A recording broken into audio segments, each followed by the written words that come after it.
ఆంధ్రప్రదేశ్ రాష్ట్రంలో తిరుమల తిరుపతి దేవస్థానం అంటే వెంకటేశ్వర స్వామి ఆలయంలో జరిగిన అత్యాచారం మాటలలో కూడా దాన్ని ప్రకటించలేనంత దౌర్భాగ్య స్థితి అది.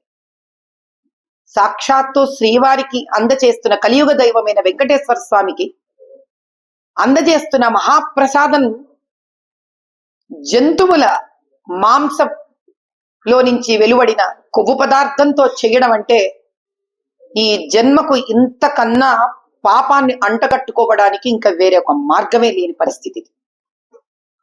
మేమందరం భక్షిస్తూ ఉన్నాం ఈ ప్రసాదాన్ని.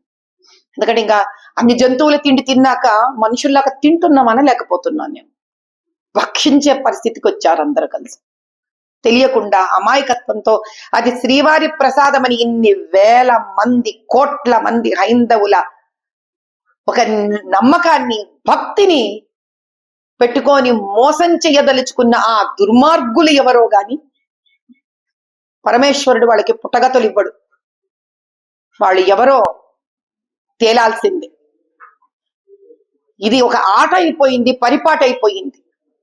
ఇలా హైందవుల దేవాలయాలను, వాళ్ళ నమ్మకాన్ని, వాళ్ళ సనాతన ధర్మాన్ని వాళ్ళకి ఇష్టం వచ్చినట్టు, వాళ్లకు తోచినట్టు వాళ్ళు వాడుకోవడం జరుగుతోంది. ఎంత భయంకరమైన పరిస్థితి అంటే శ్రీవారి నగలు దొంగతనాలు అయిపోయాయి, శ్రీవారి మణులు మాణిక్యాలు విగ్రహాలు దొంగతనమయ్యాయి. ఎప్పటి నుంచి? ఆకాశరాజు ఆయన కుమార్తె పద్మావతీదేవిని ఆయనకు వివాహం ఆడడానికి ఇచ్చిన రోజు నుంచి ఆయన ఇచ్చిన బహుమతుల నుంచి ఉన్నాయి. ఎంతో మంది రాజులు వచ్చారు, ఎన్నో బహుమతులు ఆయనకి అర్పించుకుంటూ ఉన్నారు.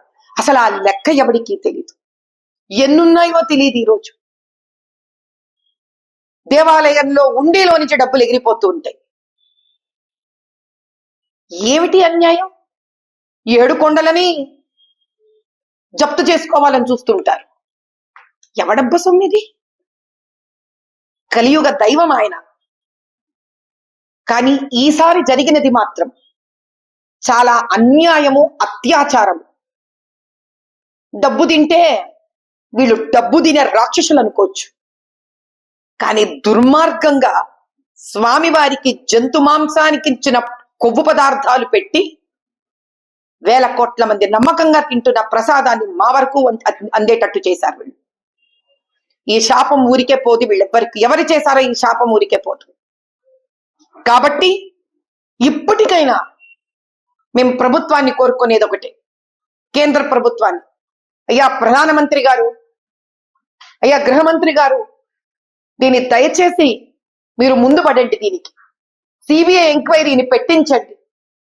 భారతదేశం సుభిక్షంగా ఉండాలని కోరుకుంటున్నాం. ఈ ప్రసాదము సాక్షాత్ అయోధ్యలోని రామచంద్రుడికి కూడా వెళుతూ ఉంటుంది. ఏమిటి మనకి కర్మ? ఈ మత మార్పుడు పిశాచులతో ఏలబడడం ఏమిటి దౌర్భాగ్యం? చైర్మన్ మన వాడు ఉండడు, ఈవో మన వాళ్ళు ఉండరు. ఇలా మరి వేరే వేరే మతాలకు సంబంధించిన వాళ్ళ దేవాలయాలలో మన వాళ్ళని పెడుతున్నారా? వాళ్ళకి ఫండ్స్ వస్తాయి, మరి ఆ ఫండింగ్ లో మాలాంటి వాళ్ళని పెడుతున్నారా? పెట్టమనండి వాళ్ళని కూడా, అయిపోతుందిగా. మేము పోయి అక్కడ కూర్చుంటాం, వీళ్ళు వచ్చి ఇక్కడ ఇట్లాంటి పనులు చేస్తుంటారు. అప్పుడు కూడా బహుశా మేమే న్యాయం చేస్తామేమో వాళ్ళకు కూడా. దీని రాజకీయం మీరు చేయదలుచుకున్నా హిందువులందరము మేము దీనికి రాజకీయం కానివ్వము. ఈ నిజం బయటికి వచ్చేంత వరకే మీ ఆధీనంలో ఉంది ఈ విషయం.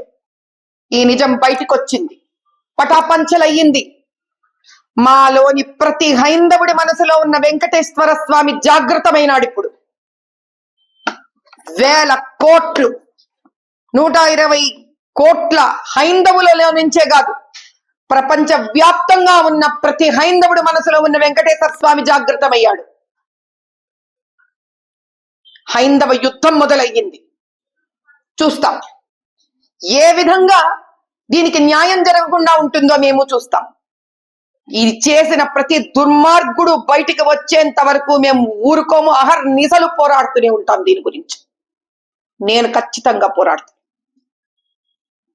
పోరాడి దీని సత్యం బయటికి వచ్చేంత వరకు ఊరుకోను నేను. జై బోలో సనాతన ధర్మ కి జై. అసలైన తొలి వెలుగు. ఫాలో వాట్సాప్ @తొలి వెలుగు official.